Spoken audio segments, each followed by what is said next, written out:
Hello tất cả mọi người. Nhớ trong sẽ đàn ơi ạ.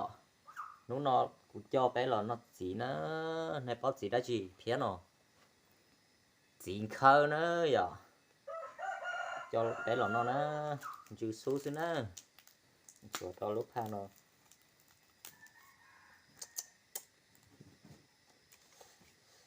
Nó chỉ nó chữ kia nó. Chỉ nó là bé nó kia nó.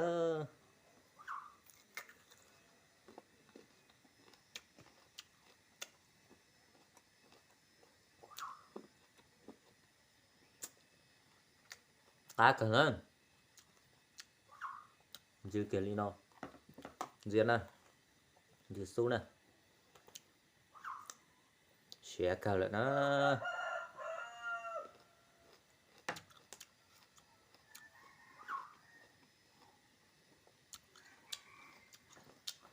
Ít phía để lớn cho bé nó lớn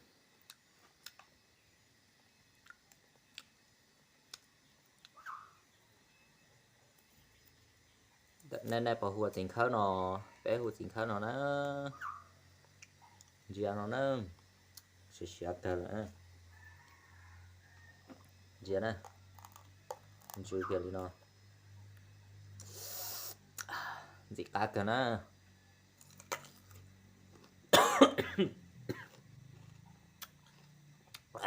cá đâu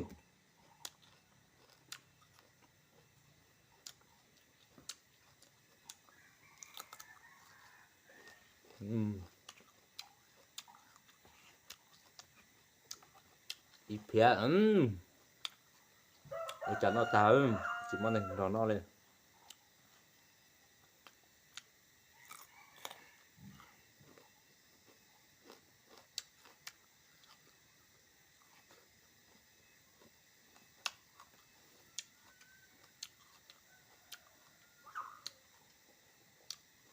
nói lia cả sẽ thắp lại ha cái gì đó